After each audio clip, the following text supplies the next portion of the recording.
সুধী দর্শক শ্রোতা, আসসালামু আলাইকুম। মেজর জিল্লুর রহমান ভয়েসে স্বাগতম। অত্যন্ত ব্যথিত হৃদয়ে কথা বলতে হচ্ছে, আজ বাংলাদেশ হাই কমিশনে আক্রমণ, এটা কোনোভাবেই গ্রহণযোগ্য কোনো প্রতিবাদ হতে পারে না। এটা অত্যন্ত নিন্দনীয় কাজ। ভারতের মতো একটা গণতান্ত্রিক দেশে প্রতিবাদ করতেই পারে, কিন্তু এইভাবে পূর্ব পরিকল্পিতভাবে সুসংগঠিত হয়ে হাই কমিশনে আক্রমণ করে ক্ষতি কার হলো? ভারতেরও সুনাম আছে, খ্যাতি আছে সারা বিশ্বব্যাপী। বাংলাদেশের হাই কমিশনে যে সেখানে যে অঘটন ঘটানো হয়েছে তার তীব্র প্রতিবাদ করি। বরং বাংলাদেশিরা যে অসাম্প্রদায়িক তার প্রমাণ করা হয়েছে। এই ভারতীয় কিছু মিডিয়া অতিরঞ্জিত করে মিথ্যা কথা বলছে।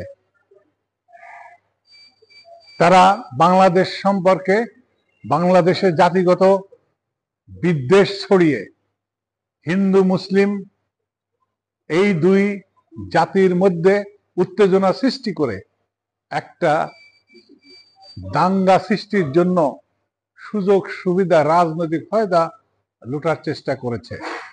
এই ঘটনার আশা করি ভারত সরকার তার ব্যবস্থা গ্রহণ করবে।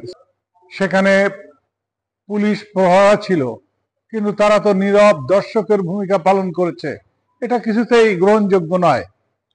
বাংলাদেশের সর্বত্র প্রতিবাদের ঝড় নেমে এসছে। এটা প্রতিবেশী রাষ্ট্রের সঙ্গে প্রতিবেশী সুলভ সম্পর্কের জন্য অবশ্যই একটা বাধা হয়ে দাঁড়াতে পারে। সরকার উচ্চ পর্যায়ে তদন্ত করে যারা এই ঘটনার সাথে জড়িত তাদের বিরুদ্ধে ব্যবস্থা করবেন, এটাই আশা করি। বাংলাদেশের মানুষ ইসকনের এক সন্ন্যাসীকে গ্রেপ্তারের প্রতিবাদে তাদের ইসকন সদস্য হত্যা করেছে একজন উকিলকে। তারপরও বাংলাদেশিরা সংযমের, ধৈর্যের পরিচয় দিয়ে তারা প্রমাণ করেছে তারা অসাম্প্রদায়িক জাতি, অসাম্প্রদায়িক একটা দেশে তারা বসবাস করে।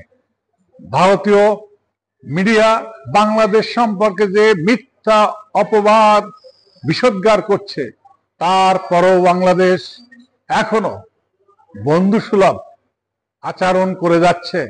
কোনো রকম তাদের বিরুদ্ধে উস্কানিমূলক কোনো কথাই তারা বলছে না। বাইরের থেকে লোক ধরে নিয়ে তাদেরকে বসিয়ে মিথ্যা ন্যারেটিভ তৈরি করে ছড়িয়ে দেওয়া হচ্ছে হিন্দু সম্প্রদায়ের মধ্যে বাংলাদেশের প্রতি ঘৃণা ছড়ানোর জন্য। এটা তো একজন প্রতিবেশীর কাছ থেকে আশা করা হয় না। আর বাংলাদেশ সব সময় উগ্রতাবাদিতার বিরুদ্ধে তার প্রতিবাদও করে। বাংলাদেশ সব সময় সকল সম্প্রদায়ের সাথে সম্প্রীতি বজায় রেখে চলছে। সকল সম্প্রদায়ের সাথে আমাদের অসাম্প্রদায়িক একটা সংস্কৃতি, আবহমানকালের ঐতিহ্যবাহী ইতিহাস।